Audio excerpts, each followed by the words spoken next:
ভোর 4:38 নয়াদিল্লির সাউথ ব্লকে তখনও আলো জ্বলে। প্রতিরক্ষা মন্ত্রণালয়ের ঘরের পর ঘর আলোয় ঝলমল করছে।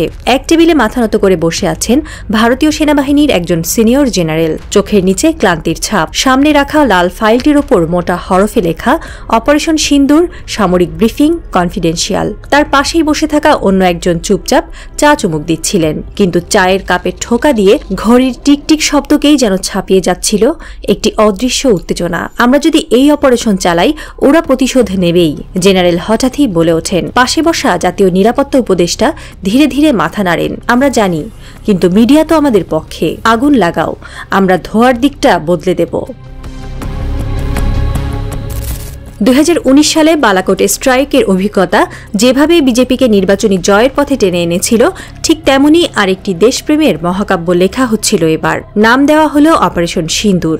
উদ্দেশ্য পাকিস্তানের সীমান্তে এক প্রকার কৃত্রিম সংঘর্ষ তৈরি করে একতরফা বিজয়ের মিডিয়া ন্যারেটিভ নির্মাণ। কিন্তু সেবার আর সময় সঙ্গী ছিল না। ভারতীয় সামরিক বাহিনী স্পষ্ট জানিয়ে দিয়েছিল, পাকিস্তান ছোট দেশ নয়, আমরা আঘাত করলে ওরা পাল্টা মার দেবে, ক্ষতি আমাদেরও হবে। এই সতর্কতা বিজেপির উচ্চ পর্যায়ে পৌঁছে দেওয়া হয়েছিল। তবু প্রতিক্রিয়া ছিল, মিডিয়া আমাদের হাতে, আমরা জয় দেখিয়ে দেব। পর্দার পেছনের যুদ্ধের খবর কেউ জানবে না। সেনাবাহিনী আপত্তি জানিয়েছিল, কিন্তু রাজনীতির মাঠের সেই আপত্তি চাপা পড়ে গেল।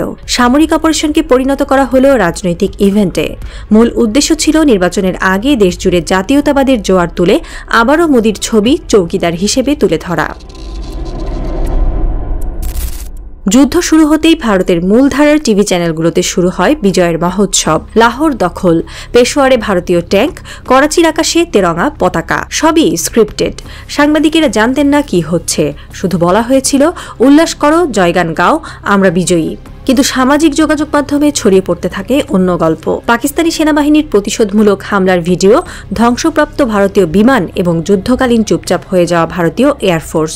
2 দিন পরপর 48 ঘণ্টা ভারতের বিমান বাহিনী পাকিস্তান সীমান্তে কোনো ফ্লাইট চালায়নি। Chief of defence staff general Anil Chauhan পরে স্বীকার করেন, আমাদের এয়ার অপারেশন গ্রাউন্ড করা হয়েছিল, আমরা জানতাম ক্ষতি হবে। এমন স্বীকারোক্তি রাজনৈতিক মাঠে সুনামি সৃষ্টি করে। যাদের মাধ্যমে জয়গাথা ছড়ানো হচ্ছিল তারা হঠাৎ চুপ, আর সোশ্যাল মিডিয়া বলছে জেতা নয়, হার হয়েছে, শুধু মুখে মুখে জয়। এই দ্বৈত বাস্তবতা, একদিকে মিডিয়ার নির্মিত জয়, অন্যদিকে মাটির উপর রক্তাক্ত সত্য, ভারতীয় রাষ্ট্রযন্ত্রের চরম বিপর্যয়ের ইঙ্গিত দেয়। যখন বাস্তব আর প্রচারণার ফারাক মানুষের চোখে ধরা পড়ে, তখন ন্যারেটিভের জাদু ভেঙে যায়। আর এই ভাঙনের প্রক্রিয়া শুরু হয়েছে সেনাবাহিনীর অভ্যন্তরেই। কেবল প্রতিরক্ষা বিশ্লেষক নয়, মধ্যম সারির অফিসাররাও প্রশ্ন তুলছেন, আমরা কি দেশের রক্ষক, নাকি শুধুই রাজনীতির পেছনের কুশপুতুল?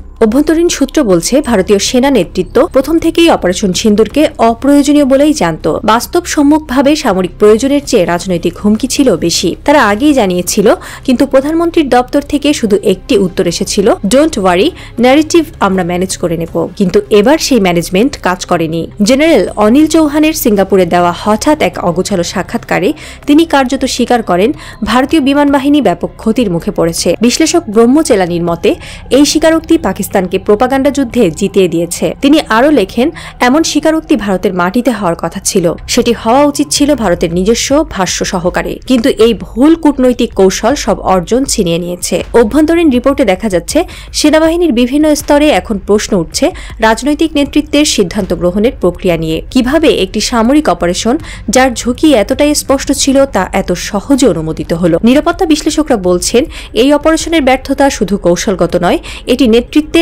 এক আত্মসার শূন্য ও কর্তৃত্ববাদী আত্মতুষ্টির নগ্ন বহিঃপ্রকাশ। ফলে উপরের সিদ্ধান্তের নিচের স্তরে মেনে নেওয়ার প্রবণতা এখন দুর্বল হয়ে পড়ছে। আর এটাই সবচেয়ে বিপজ্জনক সংকেত। যখন রাজনৈতিক নেতৃত্ব ও সামরিক নেতৃত্বের মাঝে বিশ্বাসের ভিত নড়ে যায়, তখনই রাষ্ট্র ব্যবস্থা ভেঙে পড়ার মুখে চলে যায়।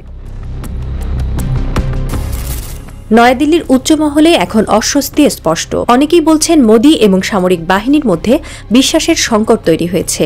একদিকে রাজনৈতিক নেতৃত্ব চায় ইভেন্ট বেসড ন্যাশনালিজম, অন্যদিকে সামরিক বাহিনী চায় গ্রাউন্ড রিয়েলিটি। এই দ্বন্দ্বই ভারতীয় নিরাপত্তা কাঠামোর গভীরে চির ধরিয়েছে। আরেকটি ইঙ্গিতও ছড়িয়েছে, সামরিক বাহিনীর কেউ কেউ পর্দার আড়াল থেকে মিডিয়ায় রিয়েল ব্রিফিং দিচ্ছেন, যেন রাজনৈতিক নাটকের মুখোশ খুলে ফেলা যায়। সেনাবাহিনীর একজন সাবেক কর্নেল বলেছেন, আপনারা শুধু দেখছেন সামনে কি বলা হচ্ছে, কিন্তু ভিতরে ভিতরে গনগনে আগুন জ্বলছে। কেউ কেউ বলছে এবার যদি সত্যি কিছু না করা হয় পরের যুদ্ধে জেনারেলরাই হয়তো মুখ ফিরিয়ে নেবেন।